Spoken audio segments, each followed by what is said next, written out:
Hello friends, welcome to तोशिप tutorials. Unit test 1 बहुत ज्यादा करीब आ चुकी है और शायद आप लोगों की अभी तक पूरी तैयारी भी नहीं हुई है। दोस्तों, इसी चीज को लेकर तोशिप ट्यूटोरियल आपके लिए मदद के लिए सामने हाजिर है। हम लोग आपके लिए लेकर आए हैं डिप्लोमा सिविल इंजीनियर्स का एस्टिमेटिंग, कॉस्टिंग एंड वैल्यूएशन का इंपॉर्टेंट क्वेश्चन बैंक। दोस्तों, ये क्वेश्चन बैंक हमारे ट्रिमेंडस एक्सपीरियंस के बेस पे हमने लॉन्च किया है। जो बोर्ड में एग्जाम में क्वेश्चंस आते हैं वही यूनिट टेस्ट में आपको बार बार पूछे जाते हैं, सो दैट आप अपने फाइनल एग्जाम के लिए अच्छे से प्रिपेयर्ड रहो। तो based on these experiences and these logical theories हमने यहाँ पर इंपॉर्टेंट क्वेश्चन बैंक रिलीज किया है। दोस्तों, वीडियो में आगे बढ़ने से पहले मैं आपको एक जरूरी बात कहना चाहता हूं। इस वीडियो में सिर्फ हमने क्वेश्चंस डिस्कस किए हैं, उनके आंसर्स नहीं बताए।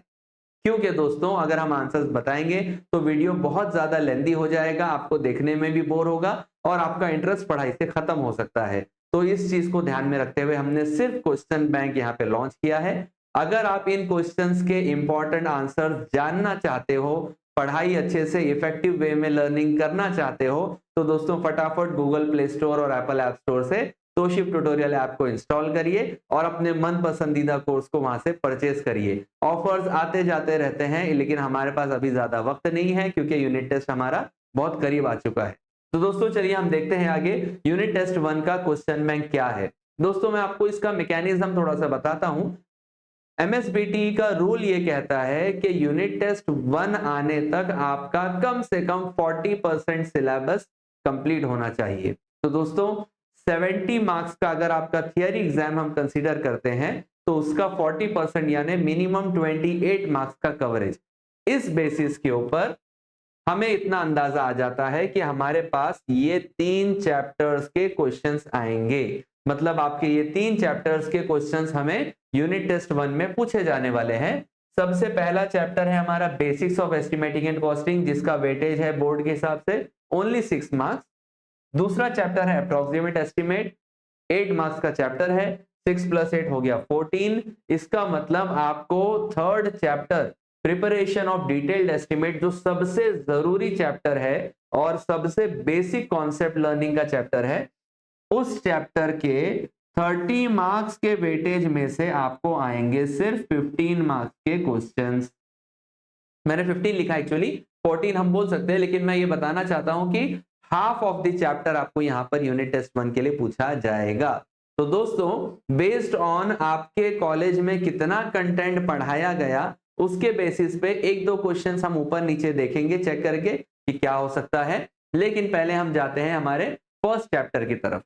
Basics of estimating and costing 6 marks का चैप्टर है दोस्तों। इसके अंदर मुश्किल से कभी 4 मार्क्स का क्वेश्चन आज तक बोर्ड एग्जाम में भी नहीं आया, क्योंकि दोस्तों वेटेज ही कम है।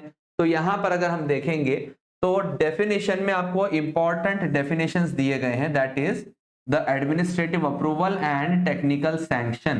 दोस्तों, ये क्वेश्चन बहुत इंपॉर्टेंट है एग्जाम पॉइंट ऑफ व्यू से। इसके आंसर्स आपको लर्न करने हैं। State the types of estimate का मतलब आपको पूछा जाएगा what are different types of estimate. आपको सिर्फ नेम्स मेंशन करना है, लाइक अप्रोक्सीमेट एस्टिमेट हो गया, उसके कौन कौन से टाइप्स हैं, और डिटेल्ड एस्टिमेट हो गया, उसके कौन कौन से टाइप्स हैं। इतना आंसर आपको 2 मार्क्स के लिए करना होता है। देन प्रोबेबली ये क्वेश्चन शायद आ जाए, क्योंकि मैंने देखा है दोस्तों कि बोर्ड एग्जाम में बार बार ये क्वेश्चन पूछा जाता है। State the difference between revised estimate and supplementary estimate. बहुत अच्छे से दोस्तों हमने इसको ऐप के ऊपर वीडियो के अंदर शो किया हुआ है, आपको पूरे पूरे डिफरेंशिएटिंग पॉइंट्स भी इजीली बताए हुए हैं, आप वहां से इसको लर्न कर सकते हो। देन ये जो क्वेश्चन है दोस्तों, ये ऑप्शनल है, कभी आता भी है कभी नहीं भी, नॉट वेरी इंपॉर्टेंट, लेकिन हमें प्रिपेयर्ड रहना चाहिए। अगर हम सब्जेक्ट को स्टडी कर रहे हैं तो हमें यह भी मालूम होना चाहिए कि जो शख्स यानी जो आदमी इस सब्जेक्ट को अच्छे से पढ़ेगा, उसके मार्केट में जाने के बाद यानी जॉब पर लगने के बाद में क्या ड्यूटीज एंड रिस्पॉन्सिबिलिटीज होती है। तो दोस्तों, एज पर सिलेबस कंटेंट ये क्वेश्चन दिया गया है कि ये क्वेश्चन आ सकता है एग्जाम में, लेकिन अभी तक जनरली किसी भी एग्जाम में ज्यादा ये पूछा नहीं गया। बट स्टिल अगर आप प्रिपेयर्ड रहना चाहते हो तो इसका आंसर भी हमारे ऐप के ऊपर मौजूद है, लेकिन मैं उसको हाईलाइट नहीं करूंगा because it is not very important question from unit test point of view. अगला क्वेश्चन है दोस्तों, स्टेट द यूनिट्स यानी mode of measurement for different items of work. दोस्तों डिफरेंट आइटम्स ऑफ वर्क का मतलब क्या होता है? कंस्ट्रक्शन एक्टिविटी में आप एक्सकेवेशन कर रहे हो फाउंडेशन के लिए, वो एक आइटम ऑफ वर्क हो गया।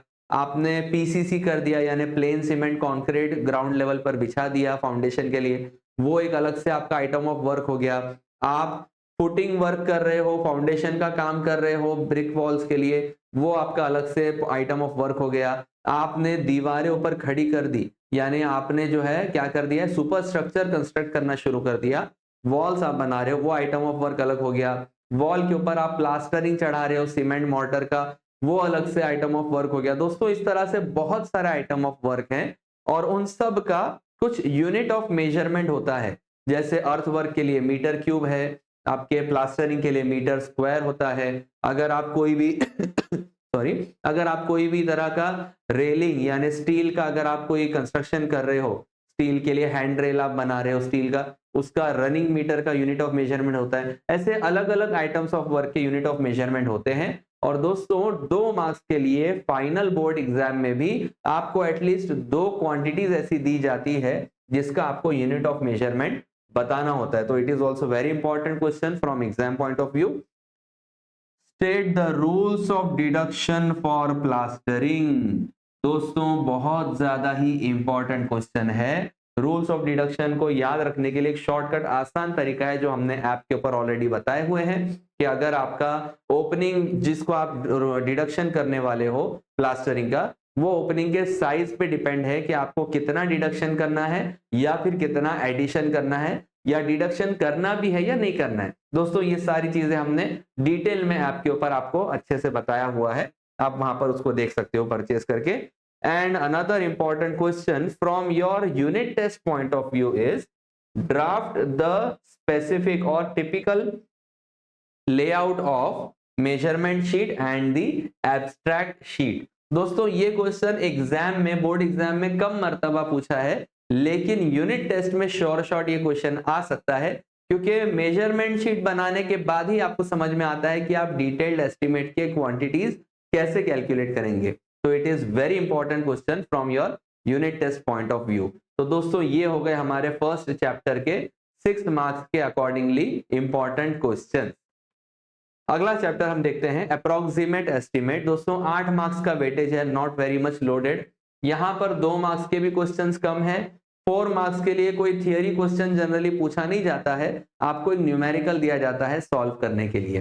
तो दोस्तों सबसे पहला 2 मार्क्स का क्वेश्चन आएगा, स्टेट द पर्पसेस या फिर ऑब्जेक्टिव्स ऑफ अप्रोक्सीमेट एस्टिमेट। दोस्तों 2 मार्क्स का है तो इसमें आपको एटलीस्ट 2 पर्पस लिखने होते हैं अप्रोक्सीमेट एस्टिमेशन के। Then what are the different types of approximate estimate, इनके आप नाम मेंशन करोगे, कौन कौन से टाइप के अप्रोक्सीमेट एस्टिमेट्स हैं। कभी कभार दोस्तों ये क्वेश्चन 4 मार्क्स के लिए भी पूछा जा सकता है, लेकिन उसमें कहा जाएगा state the types of approximate estimate and explain any one, यानी यहां पर क्वेश्चन थोड़ा सा आपका एड ऑन हो जाएगा, इंक्रीज हो जाएगा, तब जाके ये क्वेश्चन 4 मार्क्स का बनता है। अदरवाइज 2 मार्क्स के लिए सिर्फ आपको टाइप्स ऑफ अप्रोक्सीमेट एस्टिमेट पूछे जा सकते हैं। दोस्तों 4 मार्क्स के लिए आपको जो मेजर 2 तरह के न्यूमेरिकल कैलकुलेशन के मेथड्स है वो है प्लिंथ एरिया रेट मेथड और दूसरा है सर्विस यूनिट मेथड। दोस्तों इसके हमने बहुत ही अच्छे तरीके से न्यूमेरिकल सॉल्व किए हुए हैं तोशिब ट्यूटोरियल ऐप के ऊपर। आप वहां पर जाके अपना सब्जेक्ट ईसीवी सिलेक्ट करके देखो, सर्च करके देखो, आपको वहां पर मिल जाएगा सब्जेक्ट कोड के हिसाब से। उसके अंदर जो वीडियोस बने हुए हैं दोस्तों अप्रोक्सीमेट एस्टिमेट मेथड के ऊपर यानी इस चैप्टर के ऊपर, वहां पर आप देखोगे प्लिंथ एरिया रेट और सर्विस यूनिट रेट मेथड के न्यूमेरिकल्स इजीली सॉल्व्ड। तो दोस्तों ये हो गया हमारा अप्रोक्सीमेट एस्टिमेशन का 8 मार्क्स के वेटेज वाले चैप्टर का इंपॉर्टेंट क्वेश्चन बैंक। तीसरा चैप्टर है दोस्तों, इसका मैंने यूनिट टेस्ट के हिसाब से क्या क्वेश्चंस हो सकते हैं वो मैंने लिस्ट आउट किया हुआ है। इसके अलावा और भी ज्यादा वेटेज है यानी और भी ज्यादा अवेलेबिलिटी है हमारे इस चैप्टर के अंदर, बहुत सारा सिलेबस है। 30 मार्क्स के चैप्टर में आएंगे सिर्फ 15 या 14 मार्क्स के क्वेश्चंस एज पर the content of syllabus given by MSBT, यानी 40% के अगर हम सिलेबस कंसीडर कर रहे हैं तो यहाँ पर 30 में से सिर्फ 14 या 15 मार्क्स के क्वेश्चन ही एग्जाम में आएंगे। तो चलिए देखते हैं दोस्तों, यहां पर आपको मैं बताऊं ये क्वेश्चन रिपीटेड आ रहा है, टाइप्स ऑफ डिटेल्ड एस्टिमेट, क्योंकि एक क्वेश्चन आपको आया state the types of approximate estimate, और फर्स्ट चैप्टर में भी मैंने आपको बताया state the types of estimates. यानी अगर आपने ये एक आंसर याद कर लिया तो बाय डिफॉल्ट आपके अगले चैप्टर्स के एक एक आंसर आपको याद हो जाएंगे, तो आपको डबल से उसको पढ़ने की जरूरत नहीं है ना, फायदे वाली चीज। नेक्स्ट डेफिनेशंस आएंगे, very important definition from exam point of view, contingencies, then the provisional sum and the prime cost। दोस्तों ये तीन डेफिनेशंस ऐसे हैं जो 2 मार्क्स के लिए या फिर एक एक मार्क के लिए एक एक आंसर भी पूछा जा सकता है, लेकिन ये जो डेफिनेशंस है दोस्तों इसको हमें एक्सप्लेन करना पड़ता है, यानी 2 लाइन की जगह 3 लाइन का आंसर यहाँ पर बनता है। इसीलिए हो सकता है कि आपको एक डेफिनेशन ही सिर्फ 2 मार्क्स के लिए कोई भी पूछी जाए। तो ये 3 हमारे लिए बहुत इंपॉर्टेंट डेफिनेशंस है। वर्क चार्ज एस्टेब्लिशमेंट डिपेंड करता है एग्जामिनर पे। कोई कोई एग्जामिनर्स जो है जिनको साइट नॉलेज का बहुत ज्यादा वैल्यू होता है, जिसकी उनको बहुत ज्यादा कदर होती है, वो लोग work charge establishment question short exam में पूछते ही हैं। तो इसके लिए मैंने अभी इसको ऑप्शन में रखा है, not very much important.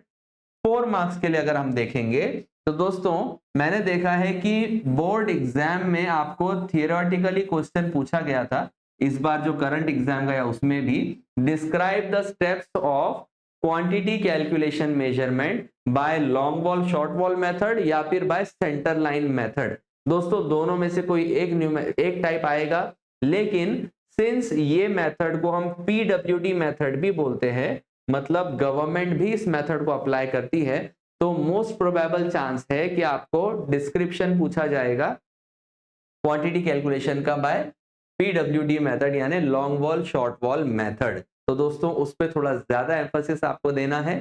Centre line method भी अगर पढ़ लेते हैं तो बहुत अच्छी बात, लेकिन mostly long wall short wall method के ही क्वेश्चंस एग्जाम में आपको पूछे जाएंगे डिस्क्रिप्शन के लिए।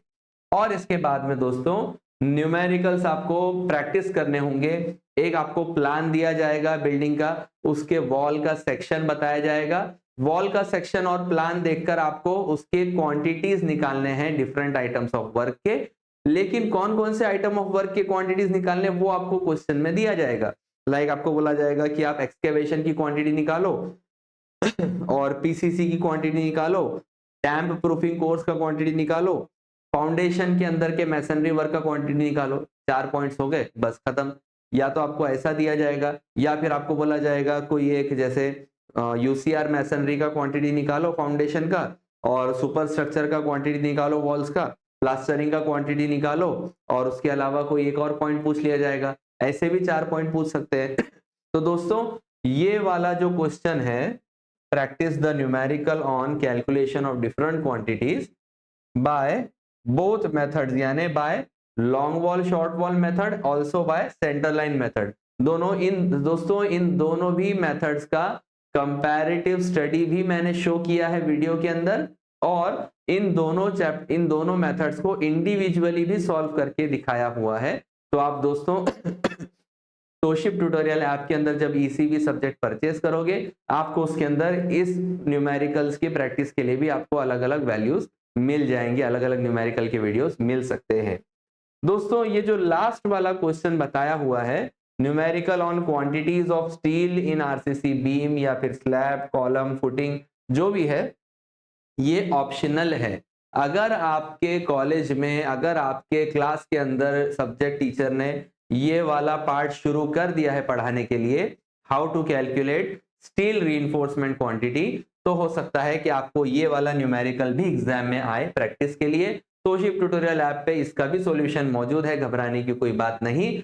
लेकिन अगर आपको लगता है या आपको पता है कंफर्म कि आप लोगों के क्लास के अंदर या आप लोग के सब्जेक्ट टीचर ने स्टील क्वांटिटी कैलकुलेशन अभी शुरुआत नहीं करवाया है, तो दोस्तों आपका क्वेश्चन बैंक बस यहीं पर खत्म हो जाता है। न्यूमेरिकल की प्रैक्टिस करो, या तो long wall short wall method से पूछा जाएगा एग्जाम में, या फिर सेंटर लाइन मेथड से आपको क्वांटिटीज निकालने आना चाहिए, उसको अच्छे से आप स्टडी करो। आपको वही मेथड को डिस्क्राइब करने भी बोला जा सकता है डिटेल में, उसकी स्टडी करो।